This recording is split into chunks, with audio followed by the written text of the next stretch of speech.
Bonjour, je suis content de vous retrouver. Aujourd'hui, on va parler de douleur au cou, de cervicale, comment détendre le cou, comment soulager la douleur. Vous allez trouver certains des conseils que je vous présente aujourd'hui dans mes livres, notamment mon livre 99 façons de soulager les douleurs au dos et au cou, et aussi mon plus récent livre Plus jamais malade, mon approche globale pour un corps en santé. L'importance de la région cervicale haute. C'est une partie du corps qu'on connaît peu et je vous la montre et je vais vous la montrer de différentes façons pour que vous puissiez vous en souvenir. Et la région cervicale haute, pour le résumer, ce sont elle est constituée des deux premières vertèbres cervicales. Ça ressemble à ça. Alors, on a les vertèbres, on ne les voit pas tout au complet, les vertèbres cervicales, mais on voit les deux premières qui s'articulent avec le crâne et qui s'articulent évidemment avec la région cervicale inférieure. Alors, on les voit en rouge. Alors, je vous montre un exercice. Les abonnés de ma chaîne, vous avez déjà vu cet exercice-là. Je ne vous l'ai jamais présenté dans un contexte de souplesse pour le cou et particulièrement pour la région cervicale haute. Je vais vous montrer l'exercice et je vais laisser rouler la vidéo. C'est un exercice qui est statique. Vous allez voir, il n'y a pas beaucoup de mouvement. L'idée, c'est d'aller assouplir le cou en utilisant la respiration. Vous voyez la flèche que vous voyez à l'instant même, qui symbolise l'expiration. Et on tend différentes parties de notre corps pour ensuite aller assouplir la région du cou. Alors, ce qu'on fait, on s'installe sur le dos, comme vous le voyez, en plaçant une serviette roulée, idéalement un petit livre, les fesses très près du mur, si votre souplesse le permet, les genoux légèrement pliés, les pieds à 90 degrés et les orteils tirés vers vous.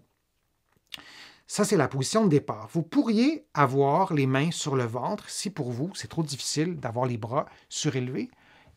Très important, les épaules descendues. On ne veut pas avoir les épaules accrochées dans les oreilles. On veut que les épaules soient le plus bas possible. Et les mains sur le ventre. Là, vous voyez, j'ai levé les bras un peu plus haut. Ça, c'est la progression.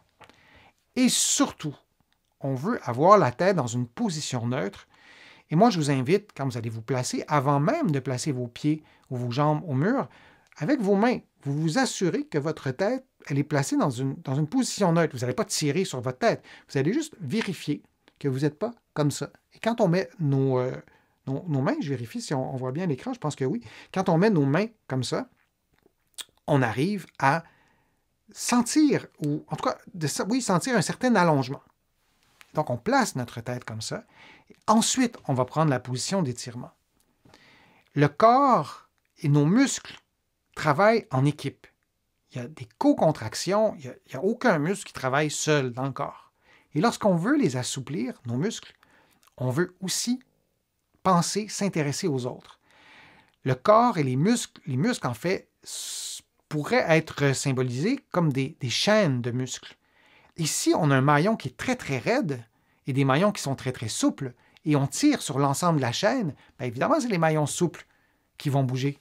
Alors nous, on ne veut pas assouplir les maillons souples, on veut assouplir les maillons raides, ou le maillon raide, en l'occurrence, dans le cas qui nous occupe, la région cervicale haute. Alors ce qu'on fait, c'est qu'on met sous tension, sous légère tension, disons, les autres parties du corps, en l'occurrence les muscles derrière les cuisses, le dos, le bassin. Et dans cette position-là de tension modeste, là, on va commencer l'exercice. Donc, on place notre tête dans une position neutre. On prend la position que vous avez vue. Là, en ce moment, je suis en repos sur la vidéo. Je vais la reprendre dans quelques secondes. Et durant cette position de tension que vous voyez, je vais agrandir la vidéo, vous poussez légèrement avec le bassin dans le plancher. Vous avez vu les flèches, comme vous voyez la flèche verte. Vous tirez les orteils vers vous et vous expirez. Et lorsque vous expirez, vous ne placez pas vos mains ici, vous les laissez soit sur votre ventre ou au sol. Vous expirez en baissant le sternum et les côtes. Et en baissant le sternum et les côtes, on arrive à un assouplissement de la région cervicale. Imaginez qu'on ferait le contraire. Imaginez qu'on ferait ça, comme ça. Évidemment, on fait l'inverse. On contracte le cou. Et si on expire, en baissant le sternum et les côtes, vos épaules seraient déjà baissées. La transition a été grande parce que je vous ai montré les deux extrêmes, mais normalement, on part dans une position neutre. Mais il y a toujours un peu de place pour baisser le sternum et on va réinspirer comment? En gonflant le ventre. Alors, je vous invite à aller peut-être revoir cette vidéo-là qui vous présente cet exercice de souplesse sur ma chaîne, mais j'espère que ces indications-là sont claires. Et on va garder la position une trentaine de secondes, on prend une pause, comme vous m'avez vu faire, mais l'exercice, en fait, c'est qu'on expire en baissant le sternum et on réinspire en gonflant le ventre, en bougeant rien d'autre. On y va très progressivement. Aucune douleur ne doit être reproduite. Aucun engourdissement. Il arrive pendant ces exercices qu'on engourdit un peu dans les pieds. Ça peut être un peu normal. On prend une pause, on plie les genoux. En fait, ça peut être normal. On prend une pause, on plie les genoux et tout revient dans l'ordre dans les secondes qui suivent. Sinon, vous consultez un professionnel de la santé. Ce n'est pas normal qu'un simple mouvement comme ça, qu'une simple position comme ça reproduise des douleurs. Vous consultez. Donc, vous faites ça pendant peut-être en tout 1 minute, 2 minutes. Vous prenez une plus longue pause, vous répétez 2-3 fois. Et l'idée, c'est de parvenir à réduire la hauteur de l'objet que vous mettez sous la tête, si vous étiez à un objet de 10 cm, de voir si vous parvenez à réduire la hauteur de l'objet parce que vous aurez eu une détente des muscles qui sont situés derrière le cou.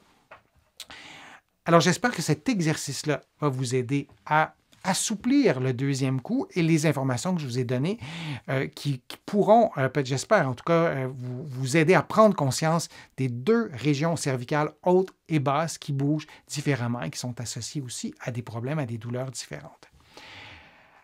Alors, j'espère que c'était clair aussi, cet exercice-là. C'est un exercice qui est complexe. Alors, si tout n'est pas clair pour vous, vous pourrez le réécouter en rediffusion. Lorsqu'on le montre à des patients, il y a des patients on doit refaire l'exercice pendant 1 visite, 2 visites, pas parce qu'ils ne sont pas intelligents, mais parce que c'est difficile à comprendre, pas parce qu'ils ne sont pas intelligents, parce qu'ils ont de la douleur, et quand on a de la douleur, le corps court-circuite certaines commandes musculaires. Alors, soyez indulgents avec vous-même, donnez-vous du temps. Tous mes patients arrivent à faire cet exercice-là. Évidemment, l'exercice ne doit pas augmenter la douleur. J'espère que mes conseils vous ont été utiles. Je vous invite à regarder d'autres vidéos sur ma chaîne pour approfondir certains éléments. Je vous remercie d'avoir été là. Je vous remercie aussi de me poser vos questions sur le fil de discussion. Pour ceux et celles qui souhaitent faire une contribution, je vous le dis, ces contributions sont essentielles à la poursuite de mes productions de vidéos sur YouTube.